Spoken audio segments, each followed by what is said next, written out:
우리가 이제 출애굽기 20장 봤을 때 주님이 이 율법, 특히 이제 대표적으로 10계명을 백성들에게 주는 것을 봤죠. 그래서 우리가 1계명부터 10계명까지 쭉 살펴봤습니다. 그 계명에 이어서 이제는 구체적으로 또 주님이 율법을 전해주시는 것을 볼 수 있어요. 모세도 율법을 받았지만 이미 주변 민족들에게도 법전이라는 게 있었단 말이죠. 그래서 이제 모세 율법하고 뭐 이방인들의 법하고 이렇게 비교를 하잖아요. 여러 가지 점에서 이제 비슷해요. 근데 이제 본질적으로 다른 점이 있다면 그 법전들 중에는 뭐 가장 알려진 게 이제 함무라비 법전이라는 게 있었거든요.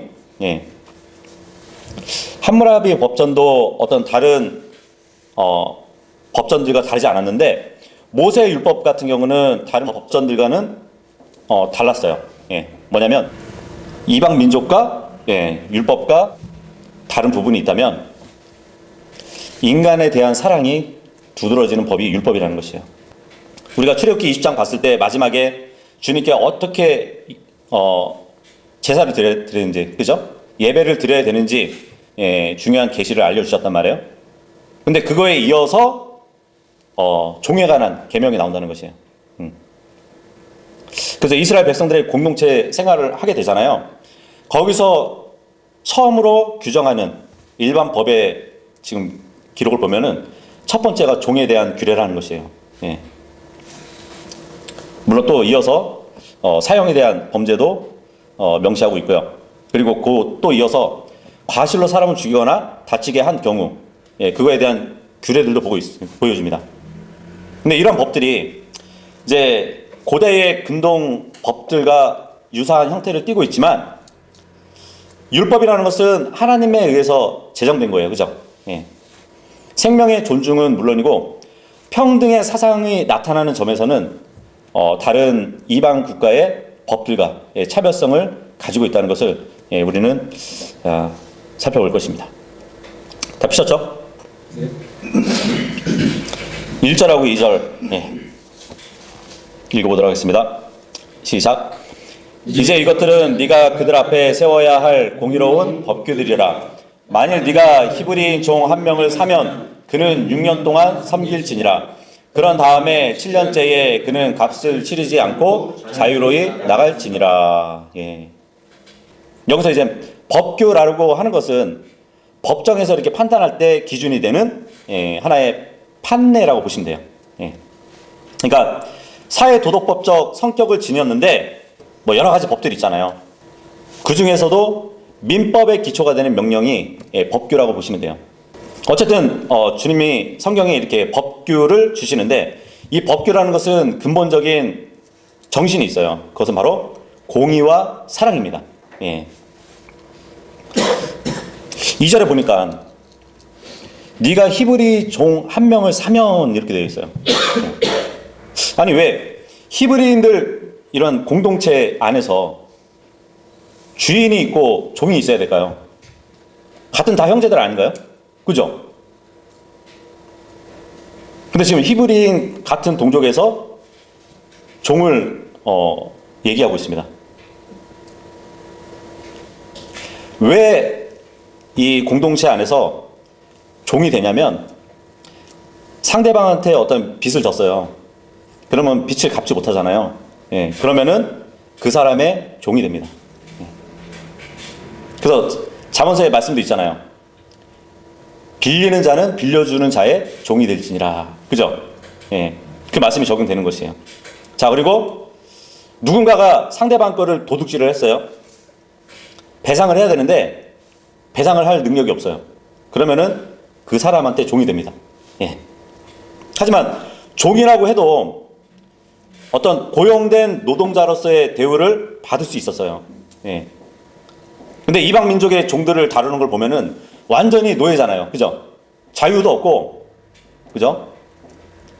모질게 막 그 종들을 대한다면 히브리 공동체 안에서 물론 빚을 졌고 그 상대방 거를 도둑질해서 걸렸는데 배상하지 못하는 이유로 종이 된다 할지라도 하나의 고용된 노동자로서의 대우를 받았다는 얘기예요. 자, 그런데 기간이 있었어요. 기간이 6년이 지나면 자유를 얻을 수 있어요. 그죠? 2절에 보니까 7년째에 그를 값을 치르지 않고 자유로이 나가게 하라고 하잖아요. 근데 이방인 민족에서 종은 주인의 영원한 소유가 될 수밖에 없었거든요. 예. 후손에까지 상속이 됐었어요. 이방 민족의 종들은 내 종이었는데 내가 죽으면은 내 아들의 종이 돼야 돼요. 예.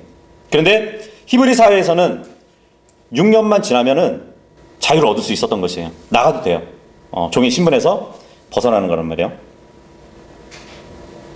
그러니까 이방 나라들하고 확연히 구분이 되죠. 그죠? 예.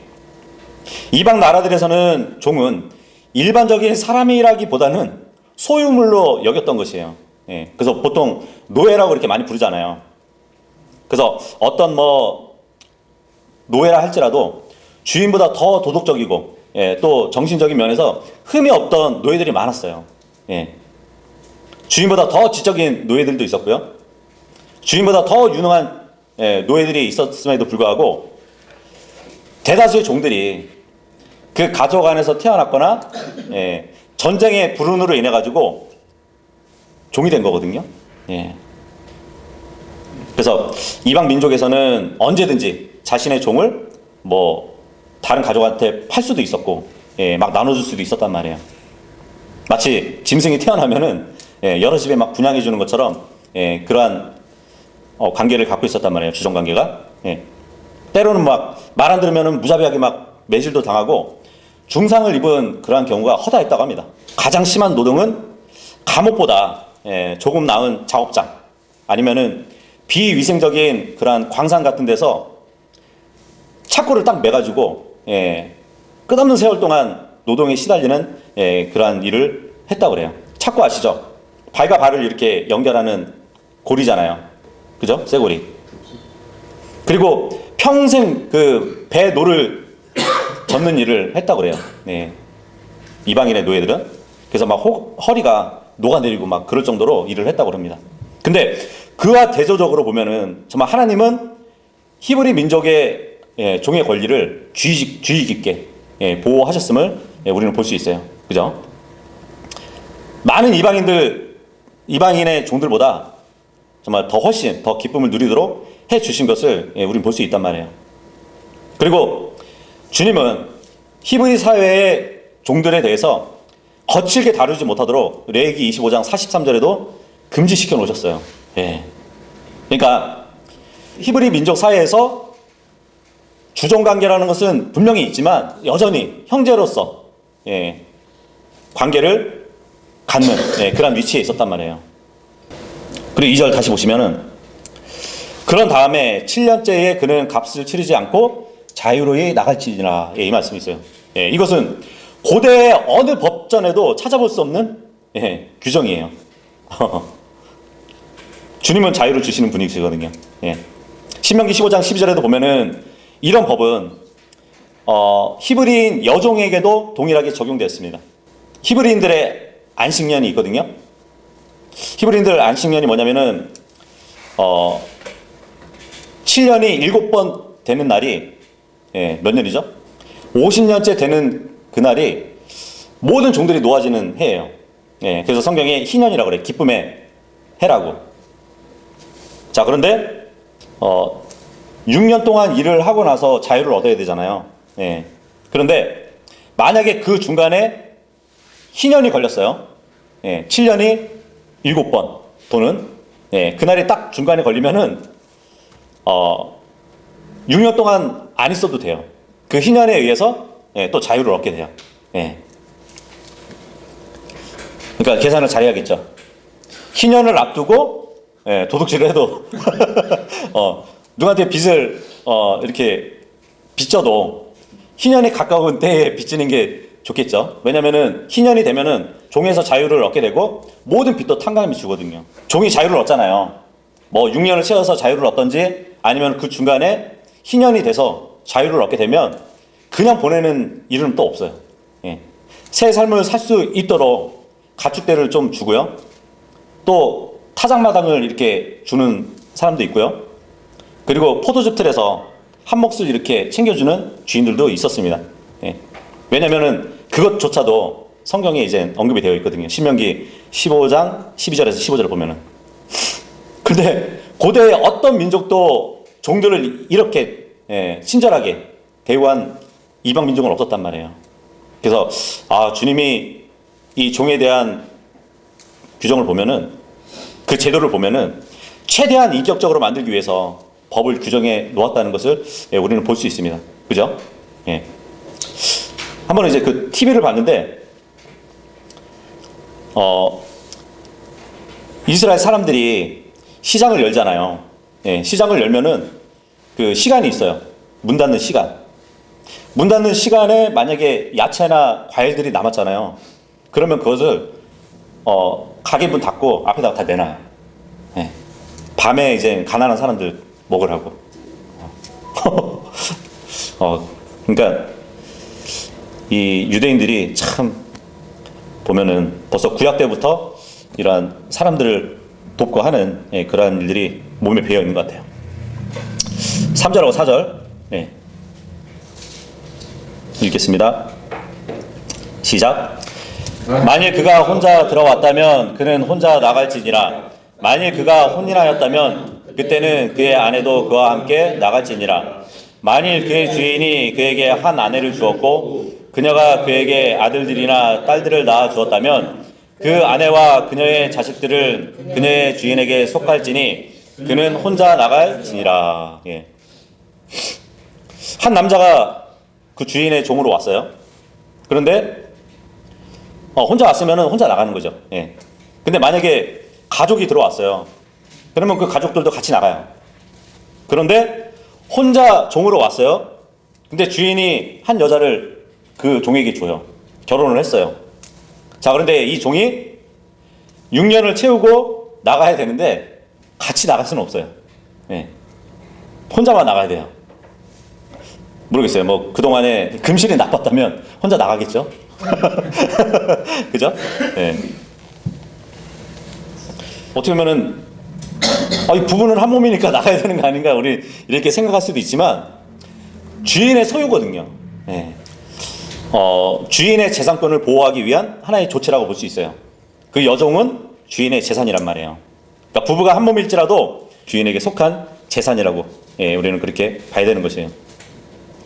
자, 5절 6절 읽겠습니다. 시작. 그런데 만일 그 종이 명료하게 말하기를 나는 나의 주인과 나의 아내와 나의 자식들을 사랑하노라. 나는 자유로이 나가지 않겠노라 한다면 그때 그 주인은 그를 판관들에게 데려갈지니라. 그는 또한 그를 문으로나 문틀로 데려갈지니 그의 주인은 한 송곳으로 그의 길을 뚫을지니라. 그리하면 그는 계속하여 그를 섬기리라. 예. 종이 주인으로부터 받은 아내 그리고 그 아내를 통해서 낳은 자식들을 사랑해요. 그리고 주인이 너무 나에게 잘해줘가지고 헤어지기 싫어요. 그런 경우에는 이 자유를 얻는 것을 포기하고 계속 주인의 종으로 남아 있을 수 있었어요. 그래서 이 당시에는 주인과 종 사이에 애정이 싹트는 일이 흔했다 그래요. 어떤 동성을 얘기하는 게 사실 아니라 너무 이렇게 잘해주다 보니까. 그래서 어쩌면 사랑이라는 것은 자유보다 종을 더 남기를 선호하게 만들기도 했었던 것이에요. 그래서 이러한 일이 가능했던 이유는 레위기 25장 39절에서 43절에도 보면 율법에 주인은 종들을 종으로 부르지 말고 품꾼이나 함께 머무는 같이 대하도록 그렇게 가르치고 있기 때문이에요. 내 여우 같은 마누라하고 토끼 같은 자식들을 놔두고 난 나갈 수 없다. 그럴 때는 나 여기서 계속 종으로 있으려 합니다. 하게 되면은 먼저 그들을 판관들에게 데려갈지래요. 그러니까 주종관계의 연장법은 법적 증인들이 필요했어요. 그렇기 때문에 판관들에게 데려갔습니다. 그리고 나서 어떠한 일을 했냐면 주인은 한 송곳으로 그의 길을 뚫었대요. 이것도 어떻게 보면은 이스라엘의 관습보다는 그 먼저 고대 근동의 관습이 먼저 있었거든요. 다른 사람의 지배하에 놓여 있는 사람들이 나는 순종하는 사람입니다 했을 때 그 의식을 치룰 때 했던 일이에요. 예. 그러니까 근동인들에게 있어서 귀가 뚫린다는 것은 자유를 상실했다는 그 뜻이었습니다. 예. 뭐 그런 의미에서 이제 나중에 그 카르타고인들, 그러니까 옛날 튀니지 지방에 있던 페니키아인들, 그 사람들의 이 종의 표식으로 귀를 뚫는 일을 했다고 합니다. 귀를 뚫어서 귀걸이를 매달았던 그 일이 바로 주인에게 복종하는 종입니다 하는 그런 의미를 담고 있었단 말이에요. 그래서 철학자 키케르라는 사람이 있었는데 종이 자기 말을 너무 안 들어요. 그러다 보니까 유명한 말을 남겼죠. 내가 저 종에게 귀를 충분히 뚫지 않았기 때문에 저렇게 말을 안 듣는다고. 그러니까 여자들이 귀를 뚫어서 귀걸이를 한다는 것은 남편에게 복종한다는 그 의미로 또 우리가 적용해 볼 수도 있는 걸까요? 7절 읽겠습니다. 시작. 그리고 만일 어떤 남자가 자기 딸을 여종으로 판다면 그녀는 남종들이 하듯이 나가지 말지니라. 이 고대 사회는 가부장적이었잖아요, 그죠? 그러다 보니까 자식에 대해서 아버지의 권위가 절대적이었어요. 너 저 남자한테 시집가 하면은 가야 돼요. 그래서 피치 못할 이 집안에 가난이 있거나 다른 사람에게 빚을 졌어요. 그러면은 아버지가 자식을 팔 경우가 있었어요. 그러니까 당시에는 사회적으로 이게 용납이 됐던 것이에요. 지금도 가능하다면 유민이가 우리 집에 큰 재산을 가져다 줄 수 있을 텐데.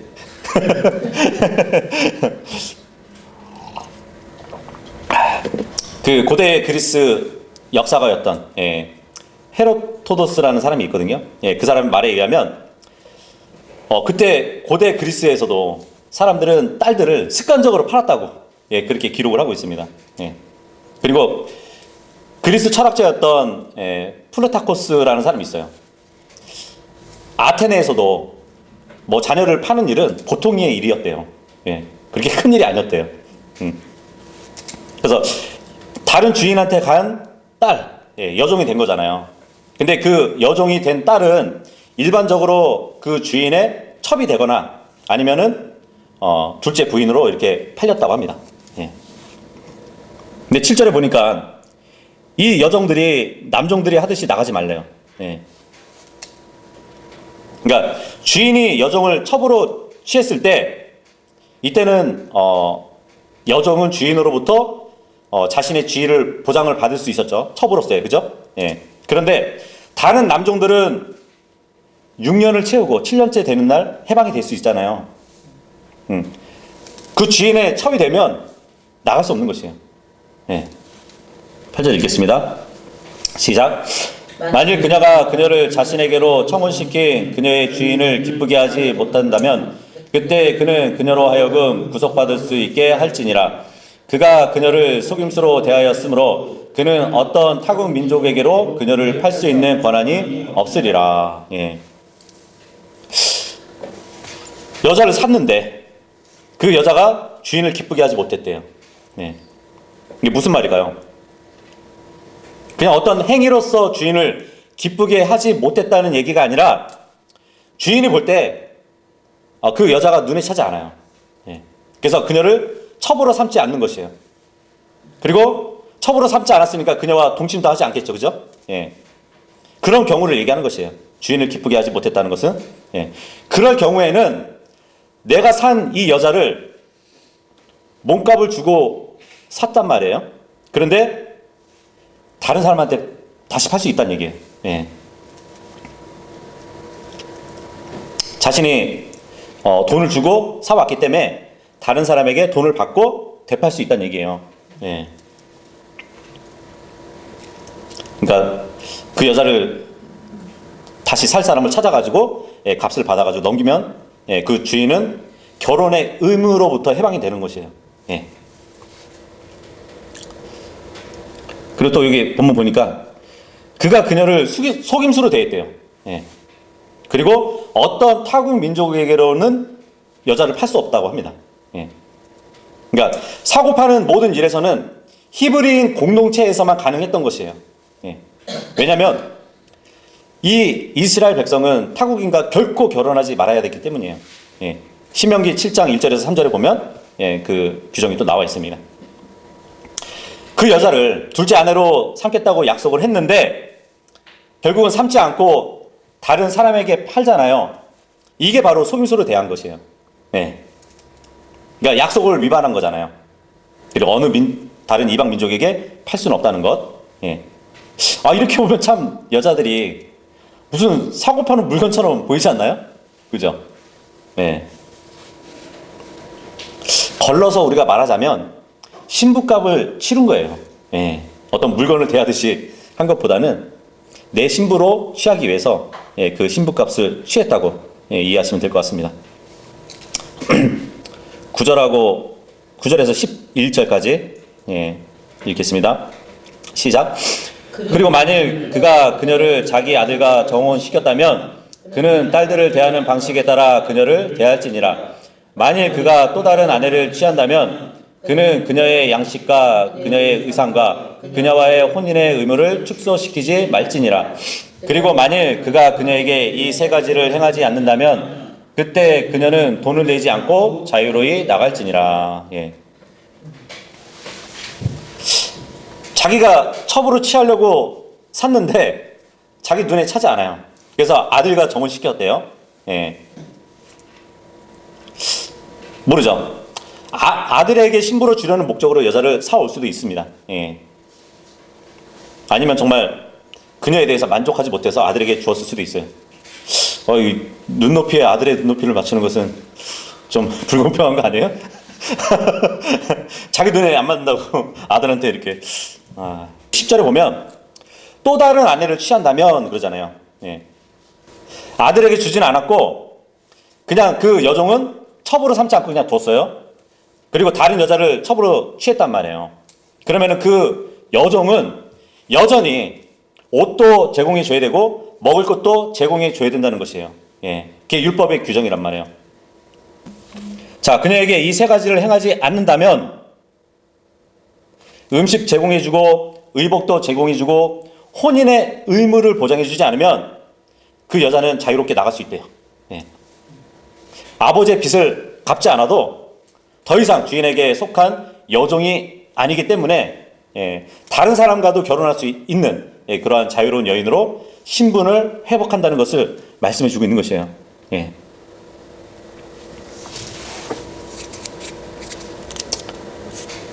12절하고 13절 읽겠습니다. 시작. 어떤 사람을 쳐서 그를 죽게 한 자는 반드시 사형에 처할지니라.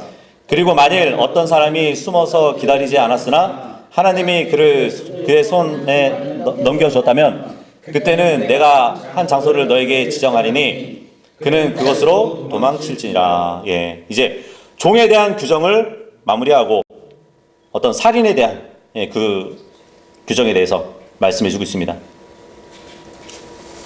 12절에서 14절은 살인 행위에 대해서 언급하고 있는 것이에요. 예. 어떤 사람을 쳐서 그 사람을 죽게 하면 반드시 사형에 처할지니라. 어디서 많이 본 구절 같지 않나요? 주님이 노아와 언약을 맺을 때 유사한 그 말씀이잖아요. 누구든지 사람의 피를 흘리는 자는 사람에 의해서 자기 피를 흘리게 될 것이라고 창세기 9장 6절에 말씀하셨잖아요. 그죠? 그래서 의도적인 살인은 어떤 경우든 용서받을 수 없는 것이에요. 예. 우리나라도 이제 그 사형 제도는 여전히 남아있죠. 그죠? 근데 사형 집행을 하지 않는 나라잖아요. 근데 요즘 이런 살인 행위가 많이 일어나니까 그 사형 제도를 막 다시 실행해달라고 사람들이 들고 일어서고 있죠. 그죠? 그래서 이 법무부 장관도 사형 집행하는 그 장소들을 다 한번 점검하라고 그런 말까지 했었잖아요. 그죠? 너무 흉악범들이 많다 보니까 어떤 범죄의 일이 뉴스에 나오면은 저 사람은 정말 사형시켜야 된다고. 예. 그래서 우리나라의 사형 제도에 대한 국민 여론을 보니까 예전에는 뭐 인권을 따지면서 어떻게 사람이 사람을 죽이냐 그러면서 사형 집행 그 제도를 반대했었거든요. 근데 지금은 찬성이 더 많아요. 그 정도로 이제 세상이 악해진 것이에요. 그죠? 반드시 사형에 처해야 된대요. 예, 사형 제도는 반드시 행해야 되는 것이에요. 예, 이게 바로 주님의 명령이고, 예, 언약이고 율법이에요. 자, 그런데 13절 보니까 숨어서 기다리지 않았으나, 이 말은 숨어서 기다렸다가 죽인 것은 계획 범죄잖아요. 그죠? 숨어서 기다리지 않았다는 것은 계획 범죄가 아니라는 것을 말해주는 것이에요. 그러니까 과실치사라는 거죠. 어떤 분들은 묻지마 그 살인이 우발적으로 일어난 일이라고 생각을 하잖아요. 근데 그것도 계획살인이에요. 예. 여기 보면은 묻지마 살인을 한 사람, 예. 그 사람 중에 일기장을 보니까 이미 범죄 계획이 기록되어 있는 것이에요. 여기 13절에 보니까 하나님이 그를 그의 손안에 넘겨주었다면, 예. 넘겨주었다. 이게 이제 뭐 문법적으로 이제 사역형 수동태예요. 예. 하나님이 상대방에게 생명을 넘겨주었다는 것이에요. 이스라엘 백성이 어떤 민족하고 전쟁을 치르잖아요. 그러면은 그 이방인을 너의 손에 넘겨주었다, 이런 말을 써요. 예. 그러니까 이스라엘 백성들의 손 안에 그들이 죽는다는 그 표현을 그렇게 한단 말이죠. 예. 그래서 이런 표현을 쓰는 걸 보면은 뭐 개인이든 국가 간에 모든 장래는 하나님께 달려 있다는 것을 보여주기도 합니다. 자, 그런데 과실치사, 일부러 죽이려고 한 것이 아니라 실수로 사람을 죽이는 일, 우리 법을 더 잘 아시는 분이 계시는데, 저는 이제 기록된 대로 말씀을 드리자면, 이 과실치사로 사람을 죽인 사람은 주님이 정해진 장소로 갈 수 있도록 해주신답니다. 예. 구치소. 근데 감옥에 대한 개념이 있어요. 성경에 보면 이제 도피성이라고 있거든요. 도피성. 도피성이라고 있는데, 이 도피성이 어떻게 보면은 감옥과 같은 의미를 지니고 있긴 해요. 예. 그래서 만약에 내가 과실로 사람을 죽였어요. 그러면은 자기 도시에서 가장 가까운 도피성으로 피할 수 있도록 주님이 만들어 주신다는 것이에요. 그렇게 되면 이 사람이 나중에 뭐 법정에 서게 되면 어떻게 해서 이렇게 실수로 사람을 죽였는지 그런 것을 변호할 수 있는, 그때까지 안전하게 거할 수 있는 장소가 도피성이었습니다. 어떤 사람을 죽였어요. 고의적이 아니라 과실로 죽였단 말이에요. 그러면은 그 죽은 사람의 형제나 가족이나 친족이 이 죽인 사람을 죽이려고 하겠죠. 복수하려고 할 거 아니에요. 예. 그러면은 빨리 달아나가지고 제일 가까운 도피성으로 들어가야 되는 것이에요. 예. 이 그림이 좀 그런 모습을 보여주고 있는 거거든요. 그러면 그 안에 들어오면은 죽일 수가 없어요. 그리고 법정에 서기 전까지 안전하게 거할 수 있었습니다. 이스라엘 땅에 보면 이제 6군데가 있었거든요. 예. 지파별로 그 도시에 가까운 도피성이 있었어요. 근데 이 전에 도피성이 만들어지기 전에는 어디가 좀 안전한 장소였냐면 제단불이었어요. 제단불. 예. 과실치사로 도망와가지고 제단불을 잡으면은 안전했단 말이에요. 누가 칠 수가 없었어요. 예. 하나님은 이같이 이러한 방법을 통해서 하나의 살인이 어떠한 기계적으로 또 다른 그 살인을 부르는 것을 막으셨던 것이에요. 그 피해 복수자라고 하죠. 예. 죽은 사람의 가족이 또 복수를 하는 것을 막기 위해서 이러한 제도를 만들어 놓으셨단 말이에요. 14절 읽겠습니다. 시작. 그러나 만일 어떤 사람이 자신의 이웃에게 고의로 와서 그를 간교한 속임수로 살해하였다면 너는 그를 내 재단에서 끌어내어 그로 하여금 죽게 할지니라. 예. 그 법률 구조를 지니고 있는 그러한 제도적인 허점, 예, 그것을 악용해가지고 고의적으로 살해한 자에 대해서도 그 어떠한 장소에 있다 할지라도 예, 그를 죽이라고 합니다. 아, 내가 과실로 죽였다고 예, 거짓말하면서 이렇게 계획 범죄하는 사람도 있을 것이고요. 아, 내가 술에 취해가지고 정신이 없었다고, 그죠? 아, 내가 정신과 치료를 받는 중이라서 정말 이러한 일을 저질렀다고, 내가 우울증에 걸려서 심신미약 가운데서 이런 일을 했다고, 그죠? 주님은 그런 것을 간교한 속임수라고 해요. 네. 고의적이고 의도적으로 인간의 생명을 죽인 자는 그 사람이 도피해 있던 곳이 안전한 장소라 할지라도 끌어내가지고 즉시로 처형시키라고 말씀을 하고 있습니다. 예. 군대 장관이었던 요압이 있었어요. 요압 장군. 예. 이 장군도 무고했던 아브넬, 아마사, 예, 이런 사람들을 피를 흘리게 한 자란 말이에요. 그래서 스스로 죄의식을 갖고 있으면서도 제단불을 잡았어요. 살기 위해서. 예. 하지만 솔로몬의 명령에 의해서 끌어내어져가지고 죽게 되었습니다. 예. 그래서 간교한 속임수로 살해를 했다면 제단에서 끌어내도록 예, 하고 그 제단에서 끌어내서 죽이라고 예, 명령을 하고 있는 것이에요.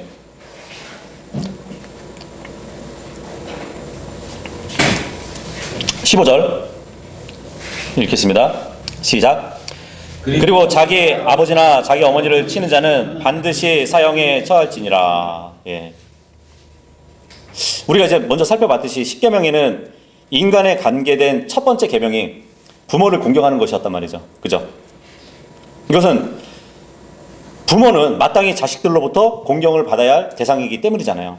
왜냐하면 첫 번째로는 부모는 자식에게 생명을 나눠준 분들이에요. 그죠? 그리고 온갖 고생을 하면서 키워주신 분들이란 말이죠. 그래서 부모를 공경해야 되는 것이죠. 그리고 두 번째는 부모는 하나님께로부터 부여받은 권위를 가지고 한 가정을 이끌면서 사는 그 책임을 가진 사람들이란 말이에요. 그럼에도 불구하고 만일 자식이 부모를 냉대하고 부모를 업신여긴다면 하나님의 권위에 대한 도전이에요. 그죠? 인륜을 저버린 배은망덕한 행위가 되는 것이에요. 예. 그래서 우리나라의 이 존속살인, 예, 정말 부모와 자녀 간의 그 관계가 땅에 떨어져 버린 이 시대에 살고 있습니다. 예. 그래서 모세 율법은 그런 자들에 대해서 단호하게 징계를 규정하고 있는 것이에요. 예. 근데 부모를 죽이는 이유도 참 여러 가지더라고요. 예. 결혼을 반대해가지고 애인 아버지를 살해했어요. 30대 여자가. 예. 징역 30년 받았습니다. 아버지가 너무 막 항상 술에 취해가지고 어머니를 막 때려요. 그리고 아들 컴퓨터도 7번이나 깨부셨다고 합니다. 예. 11살 아들이 아버지를 죽인 것이에요. 둔기로 쳐서. 예. 자기가 아버지를 죽이지 않았다면 엄마가 죽었을 거라고. 어머니가 이제 그 아이한테 1등 하라고 성적. 예. 그 요구한 어머니를, 무서운데 어떻게 살해했죠? 무서운 어머니를 살해했대요. 그리고 그 시체를 8개월 동안 방치했던 아들이 있었답니다. 하여튼 여러 모양으로 지금 아버지나 어머니를 어떤 이유가 되든 그 자녀는 사형에 처해져야 되는 것이에요. 16절 읽겠습니다. 시작. 그리고 어떤 사람을 훔쳐서 그를 팔거나 그가 그의 손안에 발견된 자라면 그는 반드시 사형에 처할지니라. 이제 인신매매 그 규정이 있네요. 사람을 종으로 삼기 위해서 훔치거나 아니면 유괴하는 것은 일찍부터 널리 퍼진 범죄였다고 역사적으로 알고 있습니다. 성경에도 마찬가지죠. 요셉의 형들이 요셉을 그 이스마엘 족속에게 팔기도 했었잖아요. 그죠? 그래서 사실 율법을 주신 이 당시에도 유괴당한 자들은 일반적으로 타국인들이었어요. 예. 그들을 훔쳐가지고 이렇게 그들을 타국인들을 훔치잖아요. 그러면은 법적으로는 범죄로 간주되지 않았었대요. 예, 요 당시에는. 예. 하지만 유괴당한 그 사람이 만약에 동포잖아요. 그러면은 형벌이 굉장히 엄했다고 합니다. 예. 다른 나라 사람을 훔쳐도 돼요. 근데 자국민들을 훔치면은 큰 범죄가 됐다는 것이에요. 근데 사람을 훔치다가 그를 상품 취급하잖아요. 그래서 팔잖아요. 그것이 발견되면 그 도둑은 죽습니다. 이것은 신명기 24장 7절에 기록이 되어 있어요. 마찬가지로 앞으로도 계시록 18장 13절에 보잖아요. 거기 보면은 여러 그 판매되는 물품 중에 하나가 사람들의 혼이래요. 예. 그 사람들의 혼을 사고 팔고 한다는 것이죠. 근데 여기서 본문에 훔치다라는 이 해당하는 말이 그 사람을 유괴하다, 납치하다라는 그 행위를 가리키는 것이에요. 예. 이런 행위를 한 자는 극형에 처해지는데 바로 생명을 도둑질한 자는 자신의 생명으로 배상해야 된다는 그 원리가 있기 때문이에요. 예. 그 대만에서 이렇게 인신매매가 굉장히 큰 이슈가 있었잖아요. 대만인이 인신매매 됐는데 5천 명의 행방, 인신매매 조직에 뭐 폭행당하고 장기가 막 척출되고 그런 적이 있었어요. 대대적으로 이루어졌죠. 그죠? 아마 살린 사람들은 뭐 보이스피싱 이런 걸로 사람들을 이용했다는 것으로 보여지기도 합니다. 그리고 한 여자를 훔쳤어요. 유괴했어요. 쇠사슬에 묶여가지고 어디 도망가지 못하고 8명을 출산했다고 합니다. 예, 중국에서. 본문에 보니까 손 안에 발견된 자라면 이 말씀이 있어요. 손 안에. 그러니까 이 손은 힘이 미치는 범위 내에서 강제로 사람을 감금하거나 무력으로 통제하는 그런 것을 의미하겠죠. 예. 그 미국의 국무부에서 2001년부터 매년 인신매매 보고서를 공개하고 있거든요. 나라별로 인신매매 실태, 그거에 대한 정부의 방지나 아니면은 노력 등을 조사해가지고 그 결과를 발표한단 말이에요. 네. 그것을 딱 보면은 처음에 이 보고서를 냈을 때 한국이 가장 낮은 3등급을 받았을 때요. 예. 그러다가 2002년부터 지난해까지는 1등급을 유지해 왔었다고 합니다. 그러다가 이제 인신매매 보고서 최근 걸 보면은 한국은 2등급에 포함됐다고 그래요. 그러니까 1등급은 인신매매 그리고 폭력 피해자들에 대한 최소 기준을 충족시키는 나라. 좋은 거죠. 치안이 잘 된 나라.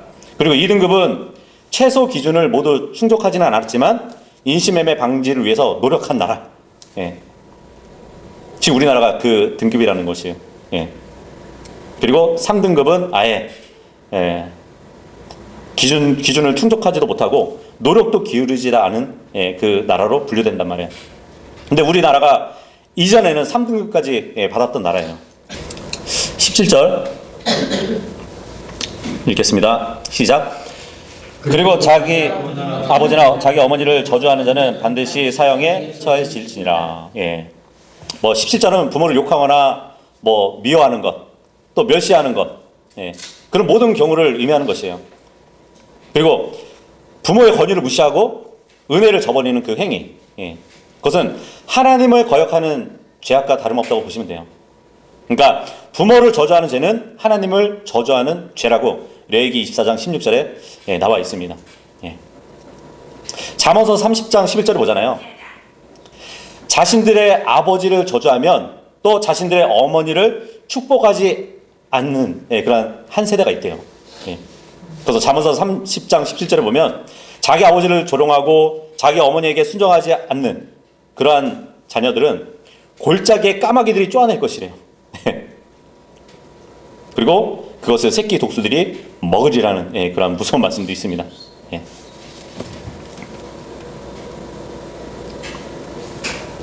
에베소서 6장 1절에 보면은 너희 부모들에게 순종하라고 그것이 옳기 때문에 순종하라고 말씀을 하고 있는데, 이렇게 성경이 부모의 권위를 얼마나 높이 존중해 주고 있는 것을 잘 보여주고 있는데, 후일날 예수님께서는 이 조항을 부모뿐만 아니라 형제에 대해서도 동일하게 적용시켜주는 율법의 참 정신을 또 일깨워 주기도 했었죠. 인간이 다른 인간을 소유할 수도 없고 그 권리를 지배할 수 없는 것처럼 인간은 종이라고 할지라도 모두 평등하기 때문에 율법은 그런 관계를 말해주고 있단 말이죠. 그래서 21장을 우리가 이렇게 보았듯이 일시적으로 필요에 의해서 어쩔 수 없이 종이 될 수는 있을지 모르지만 근본적으로는 누구나 종이 될 수 없다는 것을 또 우리가 살펴봤습니다. 우리가 이제 종에 관한 규정도 봤고, 이어서 폭행에 관한 법, 또 상해법을 봤는데, 이 금지법은 우리가 사회를 구성하는 인간으로서 질서와 평등, 또 사랑, 그리고 그 관계를 위해서 중요한 원리들을 말씀해 주고 있어요. 그래서 이 시민법이 굉장히 필요한 이유는 참된 안식에서 사회생활을 할 수 있는, 그래서 비뚤어진 인간의 본성을 교정하는 역할도 하고, 근본적으로는 어떤 마음과 자세로 이웃을 대해야 하는지 가르쳐 주셨기 때문입니다. 특히 폭행, 살인, 상해법 그런 것 말고 우리가 처음에 살펴봤던 그 주종관계에 대해서 참 우리가 영적으로 적용해 볼 부분이 있는 것 같아요. 히브리 민족에서는 누구에게 빚을 지거나 도둑질을 해서 그 사람의 종이 된다고 말씀드렸잖아요. 영적으로 적용하면 우리는 하나님의 아들들이면서 또 하나님의 종들이에요. 그죠? 그래서 주님을 아버지라고 부르기도 하고 주님이라고 이렇게 부르기도 한단 말이죠. 왜냐하면 우리는 주님께 빚을 졌어요. 그죠? 사랑의 빚을 졌죠. 그리고 생명의 빚을 졌단 말이에요. 그죠? 그렇기 때문에 우리는 하나님의 종들이란 말이에요. 근데 히브리 사회에서 6년을 일하고 7년째 되는 날 자유를 얻는다고 그랬잖아요. 그 빚을 갚고. 우리는 다 갚을 수 있을까요? 사랑의 법, 생명의 빚을 졌는데 우리 하나님께 다 갚을 수 없는 인간들이에요. 그죠? 사실 빚을 갚지 않아도 되죠. 우리는 하나님 안에서 자유를 얻은 종들이기 때문에. 그죠? 마치 이스라엘 그 종들이 나는 주인과 온전한 끝까지 종이 되겠습니다 해가지고 길을 뚫었던 일이 있었잖아요. 우리는 예수님을 영접하는 그 순간 우리의 길을 뚫은 것이에요. 우리는 영원히 주님의 종들로서 살기를 원하는 자들이잖아요. 그죠? 유대 사회에서도 귀가 뚫린 종은 사람들 눈에 띄었을 것이에요. 그죠? 귀 뚫린 거에 딱 눈에 띄었단 말이에요. 그래서 다른 노예 상인들로부터 보호를 받았어요. 저 사람은 주인이 있는 사람이구나. 그래서 어떤 노예 상인으로부터 보호를 받을 수 있었고, 다른 주인한테 팔릴 수가 없단 말이죠. 마찬가지로 우리도 예수 그리스도를 믿는 즉시 우리 귀는 뚫렸습니다. 마귀가 더 이상 우리를 어떻게 관장할 수가 없는, 그죠? 그런 위치에 있단 말이죠. 그리고 요 당시에 귀가 뚫린 종에게는 주인이 열쇠를 맡겼대요. 자신의 보고의 열쇠를 맡겼다고 합니다. 우리도 주님께 재산을 상속받은 사람들이잖아요. 그죠? 그리고 그 당시에 귀가 뚫린 종은 주인과 한 상에서 밥을 먹을 수 있었대요. 주인과 한 가족으로 맺어졌기 때문이에요. 마찬가지로 우리도 하나님의 가족으로서 그분과 영원토록 교제를 나눌 수 있는 자들인 것이에요. 그래서 오늘은 여기까지 우리가 살펴보고, 다음에는 이제 또 상해에 대한 어떤 규정들이 또 쭉 이어지거든요. 그것은 다음 주에 살펴보도록 하겠습니다.